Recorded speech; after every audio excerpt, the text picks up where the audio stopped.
ಎಲ್ಲರಿಗೂ ನಮಸ್ಕಾರ. Welcome back to the food world channel. ಇವತ್ತು ನಾನು ಮಾಡ್ತಿರೋ ರೆಸಿಪಿ ಹೆಸರು ಠೇಚಾ ಅಂತ. ಇದು ಮಹಾರಾಷ್ಟ್ರ ಒಂದು ಫೇಮಸ್ ರೆಸಿಪಿ ಆಗಿದ್ದು, ನಮ್ಮ ಉತ್ತರ ಕರ್ನಾಟಕದಲ್ಲಿ ಹಸಿಮೆಣಸಿಗೆ ಖಾರ ಅಂತ ಕೊಟ್ಕೊಳ್ತಿರ್ತಾರೆ. ಅದಕ್ಕೆ ನಾನು ಸ್ವಲ್ಪ ಜೀರಿಗೆ ಹಾಕ್ಕೊಳ್ತಿದ್ದೀನಿ ಕಡಾಯಿಯಲ್ಲಿ.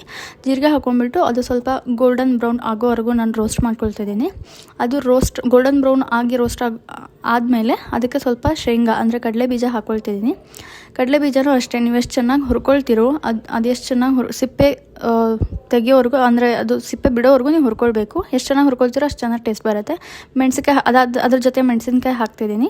ಮೆಣಸಿನ್ಕಾಯಿ ಕೂಡ ಅಷ್ಟೇ, ನೀವು ಎಷ್ಟು ಸ್ಪೈಸಿ ತಿಂತೀರೋ ಅದರ ಅಕಾರ್ಡಿಂಗ್ ಹಾಕ್ಕೊಳ್ಬೇಕು. ನಾನೊಂದು 7-8 ಮೆಣಸಿನ್ಕಾಯಿ ತೊಗೊಂಡಿದ್ದೀನಿ ಇಲ್ಲಿ. ಮೆಣಸಿನ್ಕಾಯಿ ಕೂಡ ಅದರಲ್ಲೇ ಹಾಕಿ ಹುರ್ಕೊಳ್ತಿದ್ದೀನಿ. ಸ್ವಲ್ಪ ಮೆಣಸಿನ್ಕಾಯಿ ಬೇಗ ಮೆತ್ತಗಾಗಲಿ ಅಂತ ಒಂದು 2-3 ಟೇಬಲ್ ಸ್ಪೂನಷ್ಟು ಎಣ್ಣೆ ಹಾಕ್ತಿದ್ದೀನಿ. ಎಣ್ಣೆ ಹಾಕಿದ್ಮೇಲೆ ಒಂದು 5-6 ಬೆಳ್ಳುಳ್ಳಿ ಹಾಕ್ತಿದ್ದೀನಿ. ಅದರಲ್ಲೇ ಎಲ್ಲ ಒಂದರಲ್ಲೇ ರೋಸ್ಟ್ ಮಾಡ್ಕೊಳ್ತಿದ್ದೀನಿ. ಅದಾದಮೇಲೆ ಸ್ವಲ್ಪ ಕೊತ್ತಂಬರಿ ಕೂಡ ಎಣ್ಣೆಯಲ್ಲಿ ಕರ್ಗೋಗಿಬಿಡುತ್ತೆ, ಅದು ಮೆತ್ತಗಾಗಿಬಿಡುತ್ತೆ.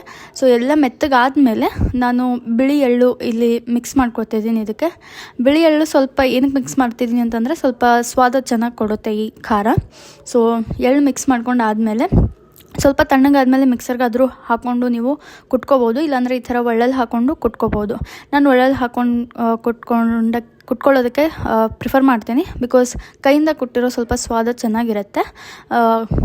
ಮಿಕ್ಸರ್ ಹಾಕಿ ಕುಟ್ಟೋಕ್ಕಿಂತ ಇದರಲ್ಲಿ ಸ್ವಾದ ಚೆನ್ನಾಗಿರುತ್ತೆ. ನಾನು ಅರ್ಧ ಕುಟ್ಟಾದ್ಮೇಲೆ ಉಪ್ಪು ಹಾಕ್ತಿದ್ದೀನಿ. ಬಿಕಾಸ್ ಇದು ಸಣ್ಣ ಉಪ್ಪು ಇರೋದ್ರಿಂದ ಪರವಾಗಿಲ್ಲ, ಅರ್ಧ ಕುಟ್ಟಾದ್ಮೇಲೆ ಹಾಕೋಬೋದು.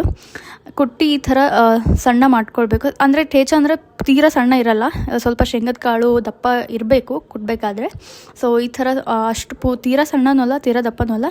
ಅದಾದಮೇಲೆ ನಾನೊಂದು ಪ್ಲೇಟಿಗೆ ಹಾಕ್ಕೊಂಡು ಕೈಯಿಂದ ಕಲಿಸ್ಕೊತಿದ್ದೀನಿ. ಬಿಕಾಸ್ ಉಪ್ಪು ಎಲ್ಲ ಕಡೆ ಕಲ್ತಿರಲ್ಲ. ಅದಾದಮೇಲೆ ಗಾರ್ನಿಷಿಂಗ್ಗೆ ಸ್ವಲ್ಪ ಕೊತ್ತಂಬರಿ ಹಾಕಿದ್ದೀನಿ. Thank you.